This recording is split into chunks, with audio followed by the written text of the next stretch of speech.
గోదావరిలో వరద తగ్గుముఖం పడుతోంది. ధవళేశ్వరం కాటన్ బ్యారేజ్ వద్ద రెండవ ప్రమాద హెచ్చరికను అధికారులు ఉపసంహరించారు.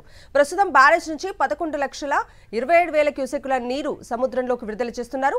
వరద ప్రభావంతో కోనసీమలో పలు లంక ప్రాంతాలకు అనుసంధానంగా ఉన్న రహదారులు నీట మునిగాయి. ఏజెన్సీ చింతూరు డివిజన్లో ఇప్పుడిప్పుడే వరద ప్రభావం నుంచి స్థానికులు బయటపడుతున్నారు.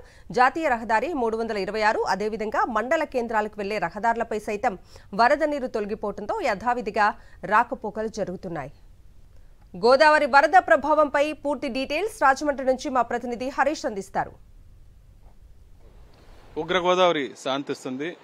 ఎగువ నుంచి వచ్చే వరద నీరు తగ్గుముఖం పడుతుండటంతో గోదావరిలో వరద నీరు తగ్గుతూ వస్తుంది. ధవళేశ్వరం కాటన్ బ్యారేజ్ దగ్గర అయితే 11,43,000 క్యూసెక్కుల నీటిని దిగువ విడుదల చేస్తున్నారు. అదేవిధంగా వరద నీటి పట్టం 12.8 అడుగులు ఉంది. అంటే 11.75 అడుగుల దగ్గర మొదటి ప్రమాద హెచ్చరిక జారీ చేశారు. ప్రస్తుతానికైతే బ్యారేజ్ దగ్గర రెండో ప్రమాద హెచ్చరిక విత్డ్రా చేసుకున్నారు. మొదటి ప్రమాద హెచ్చరిక యథావిధిగా కొనసాగుతుంది. 11.7 అడుగుల కన్నా వరద నీటి మట్టం తగ్గితే మొదటి ప్రమాద హెచ్చరికను విత్డ్రా చేసుకుంటారు. ప్రస్తుతానికైతే వరద నీరు తగ్గుముఖం పడుతుంది. ఎగువ నుంచి వచ్చే నీరు తగ్గుముఖం పట్టడం దాని ప్రభావం దిగువను కూడా కనబడుతుంది. ప్రస్తుతం కోనసీమలో అయితే కాజువేలు ఏదైతే కనకాయలంక, గంటిపెద్దపూడి, మామిడికుదురు మండలం, పెదపట్నం లంక మధ్యన కాజువేలు అయితే ఇంకా వరద నీటిలోనే ఉన్నాయి. అయితే రాకపోకలు మాత్రం సాధారణంగా పడవలు అయితే ఇప్పటికే మినహాయించారు. రాకపోకలు కొన్ని చోట్ల పడవల మీద సాగుతున్నాయి, మరికొన్ని చోట్ల అయితే వరద నీటిని దాటుకుంటూ వెళ్లి రావాల్సిన పరిస్థితి ఏర్పడింది.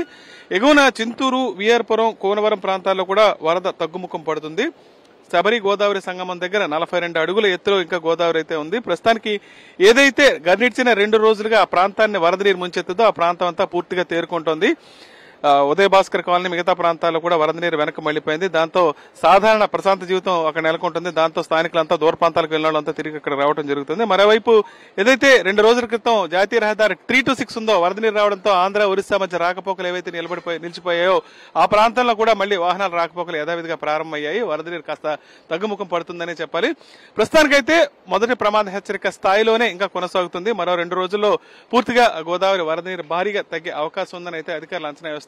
ప్రస్తుతం మొదటి ప్రమాద హెచ్చరిక బ్యారేజ్ దగ్గర అయితే కొనసాగుతుంది. రాజమండ్రి నుంచి Vijay Harish for Sakshi news.